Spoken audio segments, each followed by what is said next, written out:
కాబట్టి లోక ఆచారాన్ని ఒక బేస్గా మీరు అలవాటు చేసుకోవద్దు. ఈ కార్యక్రమం ద్వారా అమూల్యమైన దేవుని మాటలు మనలో కొంతమంది అయినా సంపూర్ణంగా వింటారనే ఉద్దేశంతో ఈ కార్యక్రమాన్ని పెట్టడం జరిగింది.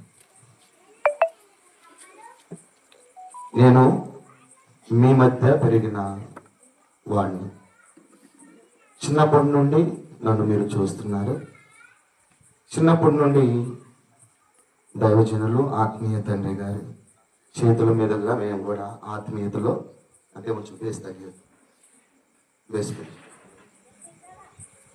ఆత్మీయ తండ్రి గారి ద్వారా ఎన్నో మాటలు మేము నేర్చుకున్నాం.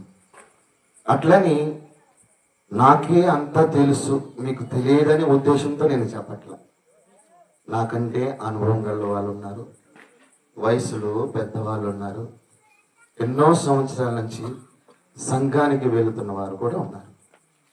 కాబట్టి మీరు నేర్పిన మీ పిల్లవాడనైన నేను ఒక కొద్ది నిమిషాలు దేవుని వాక్యమును పంచుకోవాలని మీతో ఆశపడుతున్నాను. వింటున్న వాక్యము వింటున్నప్పుడు మన మనస్సును,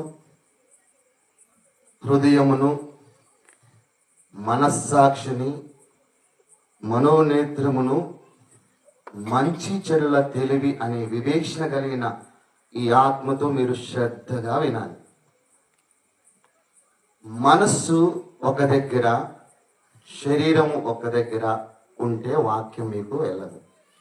కాబట్టి మనస్సును దగ్గర ఉంచుకొని హృదయంలో వేరే ఆలోచన పెట్టుకోకుండా శ్రద్ధగా వినాలని ప్రేమతో మనం చేస్తున్నాం. అందరూ తలలు వంచినట్లయితే చిన్న మాట ప్రార్థన చేసుకున్నాం.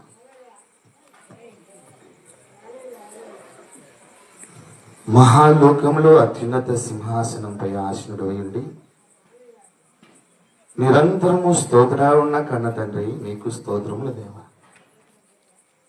నీ రాజ్యములో పరిశుద్ధ దూతలతో నిత్యము పరిశుద్ధుడు పరిశుద్ధుడు పరిశుద్ధుడు అని గాన ప్రతిగానాలతో కొనియాడబడుతూ మా స్తుతుల సింహాసనపై ఆసనుడైన దేవా, నీకు వెళ్ళలేని కృతజ్ఞతాస్తుతులు చెల్లించుకుంటున్నాను తండ్రి.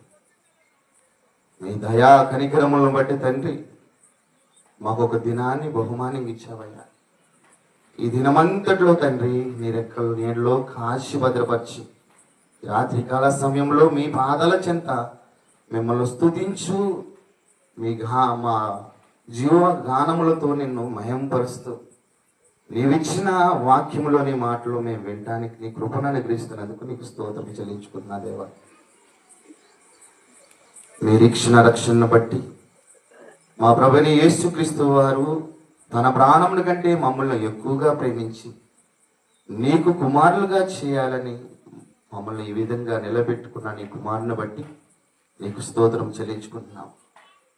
మిమ్మల్ని తండ్రి అని పిలిచే భాగ్యం క్రీస్తు ద్వారా మాకు అనుగ్రహించినందుకు నీకు వెళ్ళలేని కృతజ్ఞతాస్తుతులు చెల్లించుకున్నా దేవా. నీ మనస్సు అనే మహాజ్ఞాన గ్రంథంలోని మాటలు కొన్ని నిమిషాలు నేను మాట్లాడుతున్నా దేవా.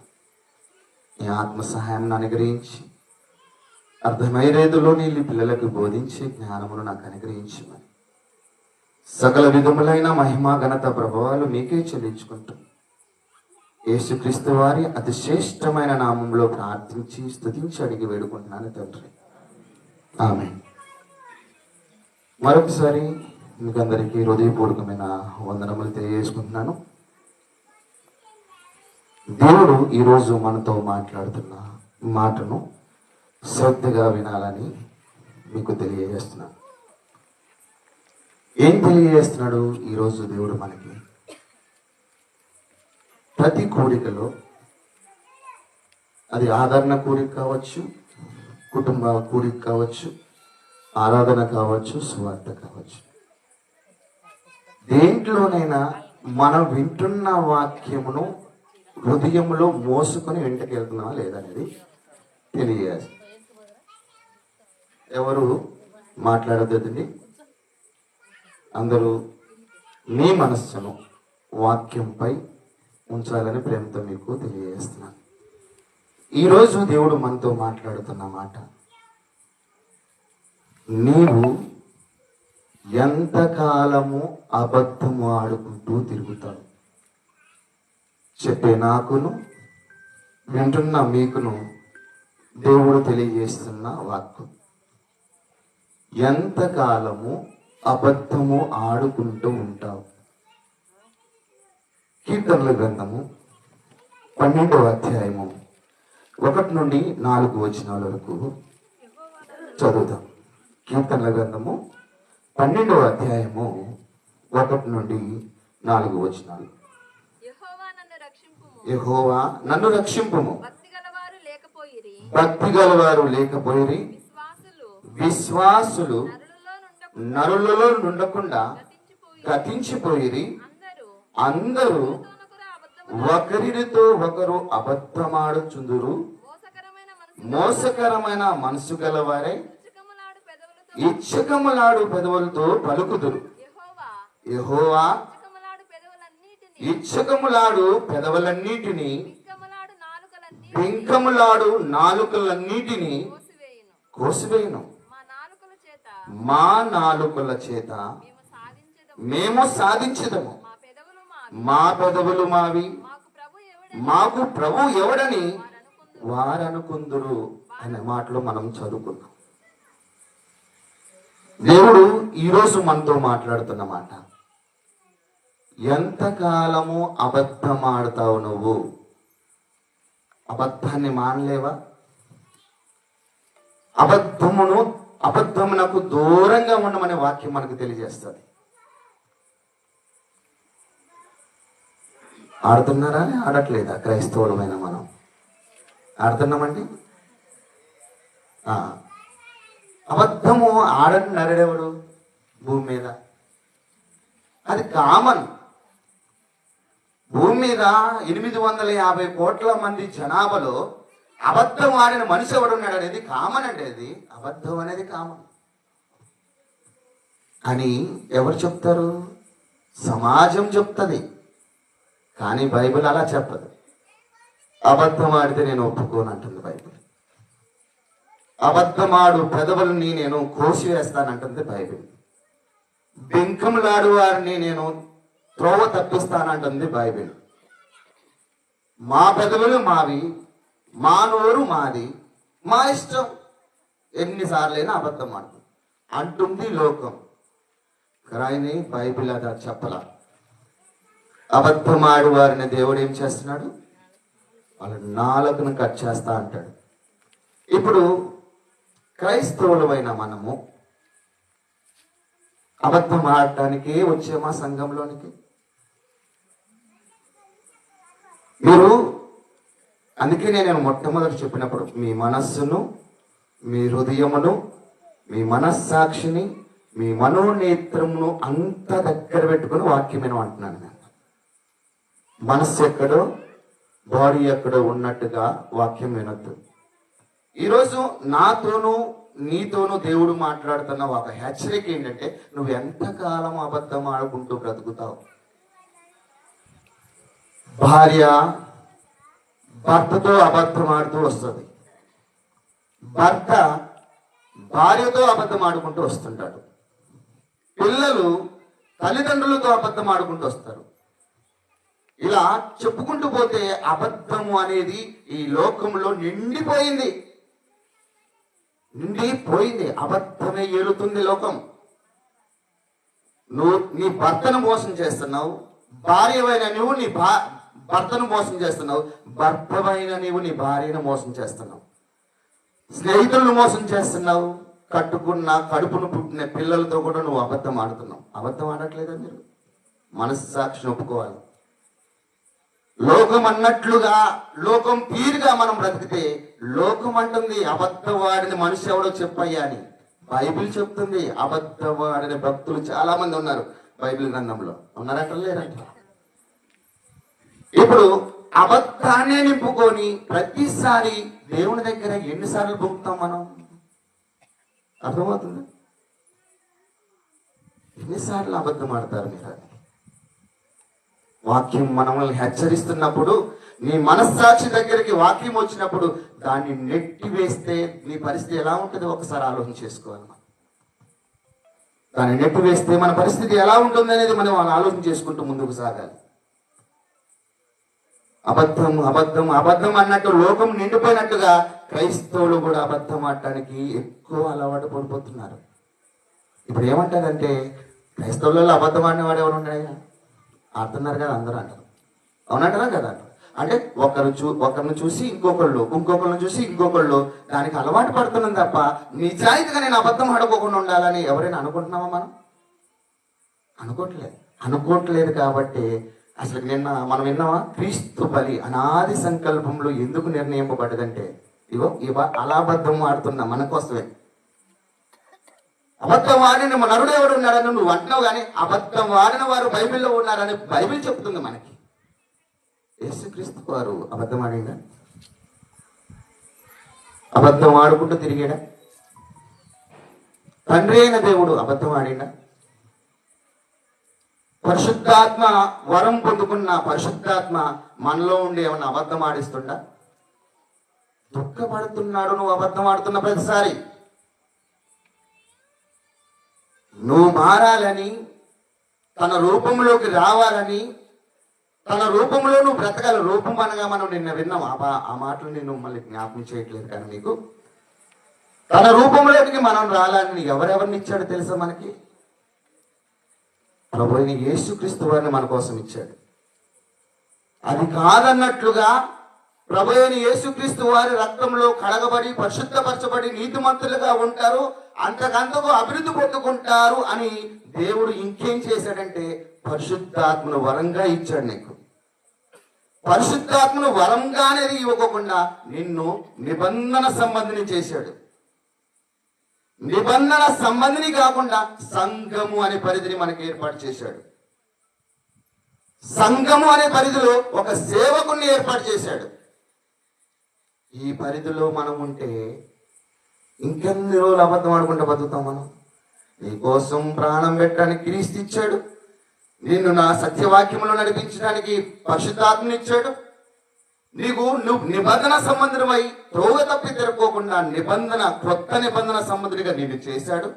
అలా ఉంటే ఇంకా తప్పిపోతాడేమో నా కొడుకు అని నిన్ను సంఘము అనే పరిధిలోనికి నిన్ను పిలుచుకున్నాడు. మీరు వచ్చారా? పిలిచాడు ఆ దేవుడు. మీరు రాలా, ఆయన పిలిస్తేనే మీరు వచ్చారా? ఆయన పిలిస్తే వచ్చారా? లేదా మీరు మీ పాపాలు ఒప్పుకొని, మీ పాపాలు తుడుచుకొని ఒప్పుకోకుండా బాప్తీసం తీసుకున్నారు మీరేమన్నా? అయ్యగారు అడుగుతాడు బాప్తీసం తీసుకునేటప్పుడు, నువ్వు విశ్వసిస్తున్నావా? ప్రమాణాలు గుర్తున్నాయండి మీకు? పెళ్లి ప్రమాణాలైనా మర్చిపోతాం, బాప్తీసంలో చేసిన ప్రమాణాలు మీరు మరవకూడదు. ఎప్పుడో 30 సంవత్సరాల క్రితం పెళ్లి చేసుకుని ఇంకేడంతో నాకు ఆ ప్రమాణాలు గుర్తుంటాయి అంటావా? మనం ప్రమాణాలు మర్చిపోతాం.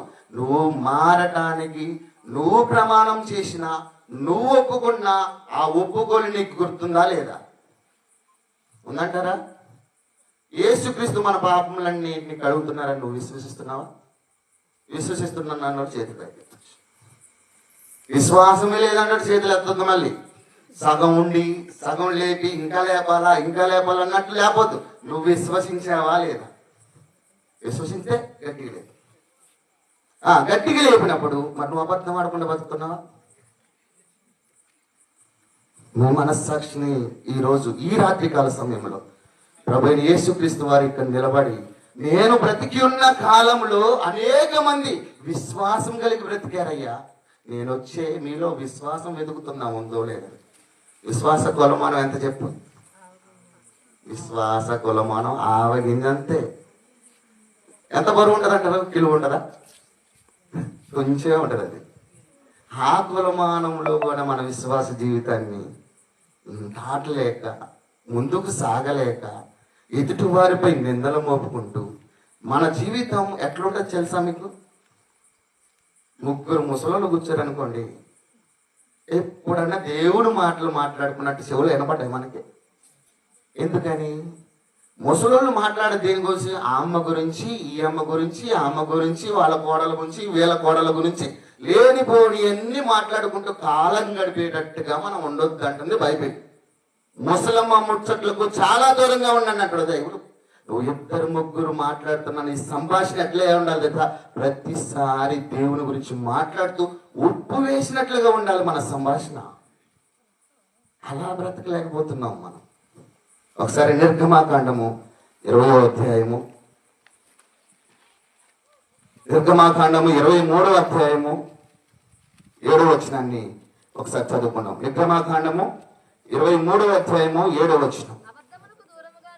ఎక్కడికి దూరంగా పోవాలి మనం? అబద్ధమునకు దూరంగా ఉండుము, నిరపరాధినైనను నీతిమంతునైనను చంపకూడదు, నేను దుష్టుని నిర్దోషినిగా ఎంచనే. ఎక్కడ ఉండమంటున్నాడు? అబద్ధానికి ఎక్కడ పోమంటున్నాడు? మీరందరూ మనమందరం అబద్ధాన్ని అంటుకొని బ్రతుకుతున్నాం మనం. మీకు మీ మనస్సాక్షి తెలుసా? మీ భర్తల దగ్గర మీరు ఎన్నిసార్లు అబద్ధం ఆడారో మీకే తెలియాలి. ఆడారంటారా ఆడలేదంటారా? మీ మగవాళ్ళు మీకు చెప్తున్నా, ఆడవాళ్ళకి చెప్తున్నారు అనుకుంటూ మీ భార్యల దగ్గర మీరు ఎన్నిసార్లు అబద్ధం ఆడారో మీకు తెలుసా? లెక్కేసుకోలేము. లెక్క పెట్టే దేవుడు ఒకడు ఉన్నాడంట లేదంటారా? నీ నడక, నీ పడక, నీ ఆలోచనలు, మాట మీదకి నాలుక మీదకి మాట రాకముందే తెలిసిన దేవుడు, నీ తల వెంట్రుకలని లెక్కించిన దేవుడు.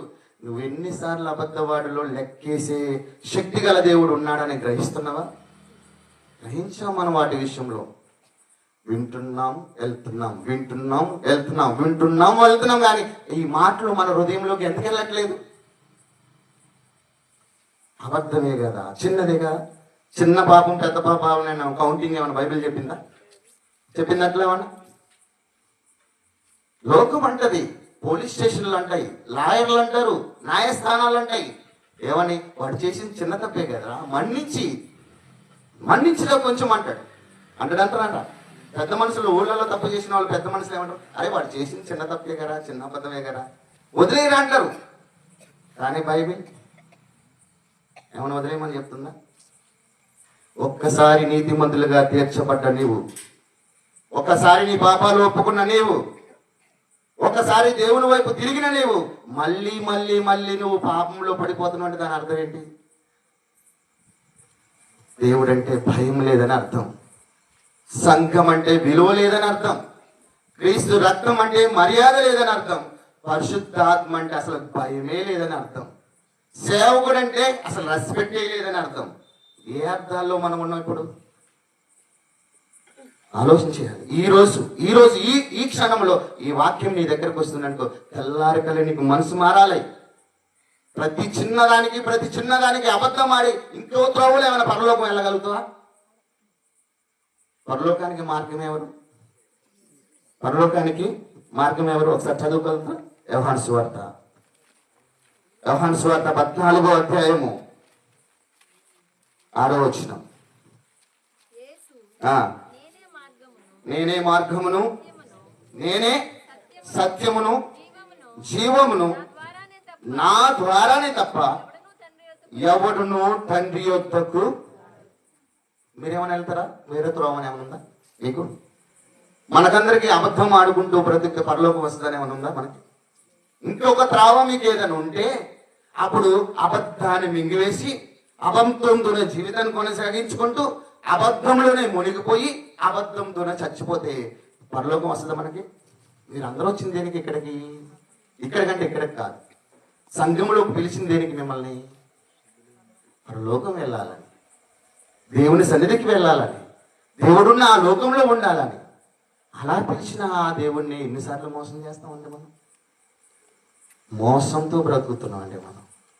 మోసకరమైన బ్రతుకులు బ్రతుకుతూ మనం ఎవరి కుమారులు అవుతున్నాం తెలుసా? ఎవరి కుమారులు మనం అందరం ఎవరి కుమారులు? ఎవరండి మనమందరం ఎవరి కుమారులు? మీరు చెప్పాలి. మీరు రక్షింపబడ్డది మీరే, బాప్తిసం తీసుకుంది మీరే, తండ్రి అని పిలిచేది మీరే, ఆయన జవాబు ఇచ్చేది ఆయన. ఎవరి కుమారులు మనం అందరం? గట్టి చెప్పాలి. మనమందరం గట్టి రాట్లే. మనమందరము దేవుని కుమారులైన మనమందరము దేవుడు ఎలాంటి వాడు? పరిశుద్ధుడు. దేవుడు ఎలాంటి వాడు? అబద్ధానికి ఆయన దగ్గర చోట్లేదు. అలాంటి దేవుని కుమారులమైన మనము పిల్లల దగ్గర అబద్ధం ఆడుతున్నాం, భార్య దగ్గర అబద్ధం ఆడుతున్నాం, భర్త దగ్గర అబద్ధం ఆడుతున్నాం, ఉద్యోగం దగ్గర అబద్ధం ఆడుతున్నాం, కలుస్తున్న స్నేహితుల దగ్గర అబద్ధం ఆడుతున్నాం. ఇగో పెద్దలైన వారి దగ్గర కూడా మనం అబద్ధం ఆడుతున్నాం. మన సేవకుల దగ్గర ఎన్నోసార్లు అబద్ధం ఆడుంటాం. మీ మనస్సాక్షికి వదిలేస్తున్నది. అది మీరు పరలోకం వెళ్తారా? ఈ రాత్రికాల సమయంలో మనం ఆలోచన చేయాల్సింది, ఎన్నిసార్లు అబద్ధం ఆడుతూ ఉన్నవని దేవుడు నిన్ను ప్రశ్నిస్తే, నేను అబద్ధం ఆడటానికే కదా పుట్టించా అంటావారు దేవుడితో? క్రీస్తును కూడా నీకు ఇచ్చాడు, పరిశుద్ధాత్మను కూడా నీలో ఉంచాడు. సంఘము మీరు నన్ను పోలి నడుచు. ఎవరు చెప్పారు ఇంత దమ్మున్నమాట? మీరు చెప్పగలుగుతారా? నేను చెప్పగలుగుతున్నా? ఆలోచన చేయాలండి. మనకి ఆజ్ఞలు, పదాజ్ఞలో ఒక ఆజ్ఞ గురించి చెప్తాం మనం. 20వ అధ్యాయం నిర్గమాకాండము 20వ అధ్యాయము 16వ వచనం.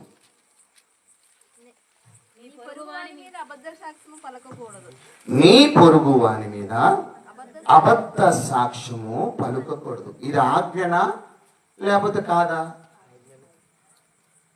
బైబిల్ గ్రంథంలో ఇశ్రాయేలుకి ఇచ్చిన ఆజ్ఞలు ఏంటండి? ఎన్ని ఆజ్ఞలు ఇచ్చాడు? 14. పదాజ్ఞలేనా? పదాజ్ఞలు గుర్తున్నాయా మనకి? ఏమన్నా గుర్తున్నాయండి పదాజ్ఞలు ఏమన్నా? 16 వచ్చు, మళ్ళీ చదవండి. నీ పొరుగు వాని మీద అబద్ధ సాక్ష్యము పలకకూడదు. ఇది ఆజ్ఞ. ఆజ్ఞ అతిక్రమమే పాపం అని చెప్పింది. ఎవరు అతిక్రమించారు మొట్టమొదట? అయ్యా మన పితరులు ఆదాము అవ్వములు ఆజ్ఞ అతిక్రమించారు. ప్రతిసారి అబద్ధం ఆడుతున్నప్పుడు ఆజ్ఞగా ఉన్న ఈ మాట మీరు అతిక్రమిస్తున్నారా లేదా? అతిక్రమిస్తున్నారా అబద్ధం ఆడుతున్నప్పుడల్లా? మరి ఆజ్ఞ అతిక్రమమునకు క్రీస్తు ద్వారా మనకి రక్షణ వచ్చినప్పుడు, నువ్వు ప్రతిసారి అబద్ధం ఆడుతున్నప్పుడు నీకు రక్షణ ఎవరిస్తారు అనేది ప్రశ్న. ఎన్నిసార్లు ఆజ్ఞ అతిక్రమిస్తారు మీరు? ఎన్నిసార్లు అబద్ధంతో బ్రతుకుతారు మీరు అనేది మనలో మనం ఆలోచన చేసుకోవాల్సిన విషయం. అయ్యా, ఈ రాత్రికాల సమయంలో నా హృదయం దగ్గరకు వచ్చి నువ్వు మాట్లాడిన విధానం చూస్తుంటే, అయ్యా నేను ఎన్నిసార్లు నీ సన్నిధిలో బొంకానయ్యా, ఎన్నిసార్లు అబద్ధం ఆడానయ్యా, నేను ద్రోహినయ్యా, పాపినయ్యా అని నువ్వు ఒకవేళ ఒక్క బోర్ల పడి ప్రార్థన చేసినా నీకు క్షమాపణ ఉంటుందా ఉండదా నీకు తెలియాలి. ఉందంటారా? ఆలోచన చేయాలి. మీ పిల్లవాడిగా, మీ మధ్య పెరిగిన వ్యక్తిగా ఈరోజు దేవుడు నాతో మాట్లాడిన కొన్ని మాటలు.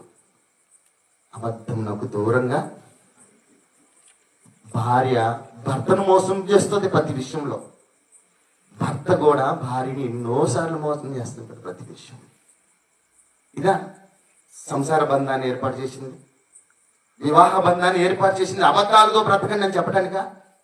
మీరిద్దరు కలిసి నా పనిలో అనేక మందిని నేనిచ్చిన బహుమానాలతో వారిని దేవుని కోసం పెంచి మీరును నేర్చుకొని మీ పిల్లలకి నేర్పమంటే చెప్తుంది బైబిల్. నేర్చుకుంటున్నాము మనం? అబద్ధాన్నే గెలవలేకపోతున్నాం మనం. మన పిల్లలకి ఇంకేం నేర్పుతాం?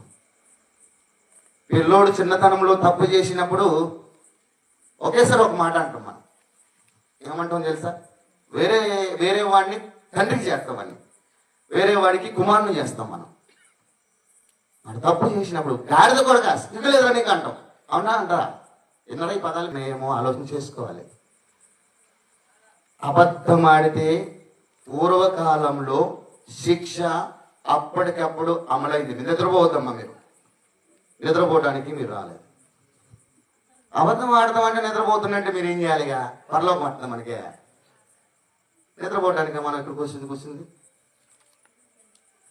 నిద్రపోకుండా నేను అన్నీ ఎందుకంటే మీ మనస్సును హృదయం అన్నింటిని ఒక దగ్గర పెట్టి వినండి అని అర్థమవుతుందా? పూర్వకాలంలో అబద్ధం ఆడిన వారిని దేవుడు ఇమీడియట్లీ శిక్షించాడు. ఇప్పుడు అది లేక ఎన్నో అబద్ధాలు ఆడుతున్నాం. ఇప్పుడు ఎవరున్నారు అడ్డుగా? ఎవరున్నారు మనకు అడ్డుగా? అయ్యా అయ్యా నా గురించి నాయన, నన్ను చూసిన ఆయన, నేనే కదా ఇష్టంగా ప్రాణం పెట్టింది, నన్ను చూసిన ఆయన ఈ ఒక్క సంవత్సరం వల్ల వదిలేని ఆయన. నేను వాక్యం చెప్తా, సేవకుల ద్వారా చెప్తా, సంఘం ద్వారా చెప్తా, గొప్ప గొప్ప మీటింగుల ద్వారా చెప్తా, వారికి నారు పోస్తా, నీరు పోస్తా, పొలంలో ఎరువు వేస్తా, వారు ఫలించేటట్టు నేను చేస్తా. పెట్టుకుంటున్నామా మనం మీటింగులు పెట్టుకుంటున్నామమ్మా? మనం ప్రతి ఆదివారం ఆరాధనకి వెళ్తాం కదా, బుధవారం ప్రార్థనకి వెళ్తాం కదా, గృహ దర్శనాలకు వెళ్తాం కదా, గృహ కూడికల్లోకి వెళ్తాం కదా, ఎక్కడంటే అక్కడికి ప్రార్థనకి వెళ్తున్నాం కదా.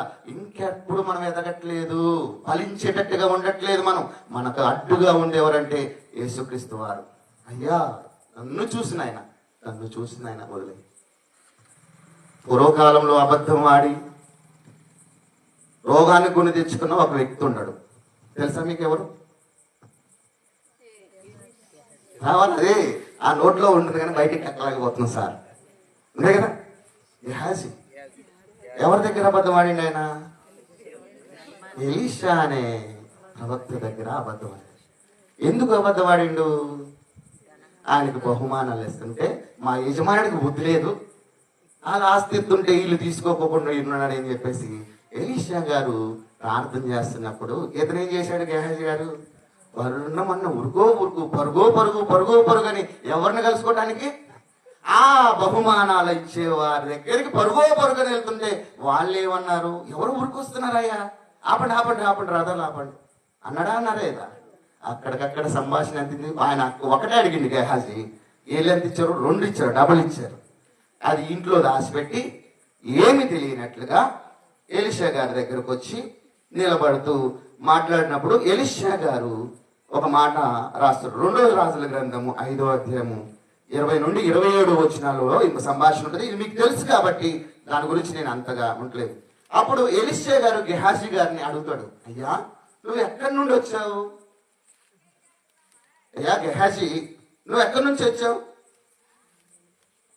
అమ్మా సుగుణ నువ్వు ఎక్కడి నుంచి వచ్చావు అని ప్రశ్నిస్తాడనుకో, ఏం చెప్తావు మనం? అమ్మా సుగుణ ఎక్కడి నుండి వచ్చావు అంటే, నేను ఇప్పుడే ఎక్కడికి పోలేదు సార్, ఇక్కడే ఉన్నానంటదా? గెహాజీ కూడా అదే చెప్పాడు, నేను ఎక్కడికి వెళ్ళలేదు నాయన, నీ సన్నిధిలో ఉన్నా. గెహాజీ నువ్వు అతనితో పరుగెడుతున్నప్పుడు నా ఆత్మ కూడా నీతో ప్రయాణం చేసింది కదయ్యా, ఎందుకయ్యా నీ మనసును మార్చుకున్నావు? ఎందుకయ్యా నా దగ్గర అబద్ధవాణి అంటే? ఏమొచ్చింది ఆయనకి? ఇప్పుడు రావాలి మనకి కుష్ఠరోగి. నువ్వు అబద్ధం ఆడినప్పుడు ఇమీడియట్ గా నీ చేతి కుష్టి ఏర్పడుతున్నప్పుడు, అయ్యో నేను అబద్ధం ఆడి కుష్టి తెచ్చుకున్నానని నీకు భయం రావాలంటే మధ్యగా ఎవరున్నారు? క్రీస్తు వారు నిన్ను బతిలాడుతున్నాడు. అయ్యా వద్దయ్యా నిన్ను చంపుతా, నా వాక్యం ద్వారా నా మాటల ద్వారా మారుతాడని క్రీస్తు వారు అర్థం కావాలి. కుష్టి రోగికి మూల పురుషుడు ఎవరు తెలుసు కదా? గెహాజీ గారు. తరతరములు వాళ్ళ కుటుంబంలో ఉన్నవారు, వాళ్ళ గర్భాలు పుట్టిన వారు కుష్ఠరోగులతోనే వచ్చారు. కొత్త నిబంధన గ్రంథంలో అబద్ధం వాడిన వ్యక్తులు మీకు రావాలి. ఎవరమ్మా? అననీయ సఫీరాలు. ఎవరి దగ్గర అబద్ధం ఆడారు? పేతురు గారి దగ్గర. ఇప్పుడు మన సేవకులు పేతురు గారు అని అనుకోండి, మన సేవకులు వారు మనల్ని ఎన్నోసార్లు అడుగుంటారా అని లేదా? అయ్యా ఎక్కడి నుంచి వచ్చావు, ఏందయ్యా మరి పరిస్థితి ఏంటని అడిగినరా లేదా? అడుగుతారు. ఆ టైంలో అననీయ షఫీరాలు చనిపోయినట్లు ఈ క్షణంలో అబద్ధవాడిని వారు చనిపోతుంటే పరిస్థితి ఎలా ఉంటుందో ఒకసారి ఆలోచించాలి. ఆయన అడిగాడు, మీ దగ్గర ఉన్నదప్పుడు నీదే కదమ్మా, అది అమ్మేసిన తర్వాత నీది కాదు కదా. అయ్యా అననయ్య, ఇగో ఈ అన్నయ్య పలికాడు, ఈయన కాదు. అయ్యా అననయ్య నీ పొలం ఇంతకే అమ్మావా? అవునయ్యా ఇంతకే అమ్మా. ఎమ్మట ఏమైంది? పేతురు గారి కాళ్ళ ముందే పడి చనిపోయాడు. పాపం అది ఆమెకు తెలియకుండా భార్య భర్తలు ఇంట్లోనే సీక్రెట్ గా అబద్ధం ఆడడానికి ప్లాన్ వేసుకుని వచ్చి 3 గంటల తర్వాత మీరు అని చెప్పగానే ఆమె కూడా అక్కడే ఇంట్లో అబద్ధానికి అలవాటు అయిపోతున్నాం మనం. అలాగనే గెహాజీకి జరిగినట్లుగా, అలాగనే అననీయ షఫీరాలకు జరిగినట్లుగా ఒక ఊరు కూడా అబద్ధం ఆడుతూనే ఉంటుందంట. తెలుసా? ఒక ఊరు తీతుకు రాసిన పత్రిక 1వ అధ్యాయం ముగిస్తానండి. తీతుకు రాసిన పత్రిక 1వ అధ్యాయము 12వ వచనం. తీతు గారికి రాసిన పత్రిక, వారిలో ఒకడు అనగా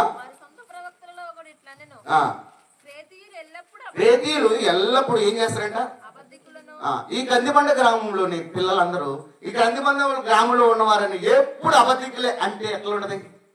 సరే, కందిబండ గ్రామంలో వేరే వాళ్ళ గురించి మనకెందుకు కానీ కందిబండంలో ఉన్న సంఘం వాళ్ళంతా ఎప్పుడు అబద్ధికులు అంటే ఎట్లుంటది? ఏమండి, ఎవరికి పేరు అది? మీరు ఎన్నాళ్ళయ్యా ప్రభువును బాహాటంగా సెలవు వేస్తారు, మీ మాటలతో అన్నారంటే ఏం చేస్తారు మీరు? ఈ రాత్రి కాల సమయంలో మీ మనసు మార్చుకోవటానికి వాక్యము మన దగ్గరకు వచ్చింది. మార్పు చెంది బ్రతుకుతావో లేకపోతే నరకానికి పాత్రుడు అవుతావో ఒక్కసారి మనలో మనం ఆలోచన చేసుకుని పోవాలి. ఈ రాత్రి కాలం నేను మోసుకొని పోతున్న వాక్యం, నేను ఎప్పుడూ అబద్ధం ఆడకూడదు. నాకు వేరే మార్గం లేదు పరలోకం వెళ్ళడానికి. నా ప్రభు అయిన యేసుక్రీస్తు వారే నాకు మార్గము, జీవము, సత్యము అయ్యుంటే ఈ మార్గంలోనే నన్ను నడవాలి. కానీ నా ప్రభు అయిన యేసుక్రీస్తు వారు పరిశుద్ధుడు. నా ప్రభు అయిన యేసుక్రీస్తు వారి దగ్గర అబద్ధమునకు చోట్లేదు. అలాంటి రక్షణ పొందుకున్న నేను ఇంకా వేరే తోవ ద్వారా పరలోకం వెళ్ళగలుగుతా? ఆయనే నాకు దిక్కు అన్నట్టుగా ఈ రాత్రి కాల సమయంలో వాక్యాన్ని మోసుకుని వెళ్ళాలని ప్రేమతో మీకు తెలియజేస్తూ ఈ మాటలు ముగిస్తున్నాను. ఈ మాటలు చెప్పడానికి అవకాశం ఇచ్చిన దైవజనులు యజమానయ్య గారికి నా హృదయపూర్వకమైన వందనములు తెలియజేస్తూ, మీకందరికీ నా హృదయపూర్వకమైన వందనములు తెలియజేస్తూ ఈ మాటలు ముగిస్తున్నాను.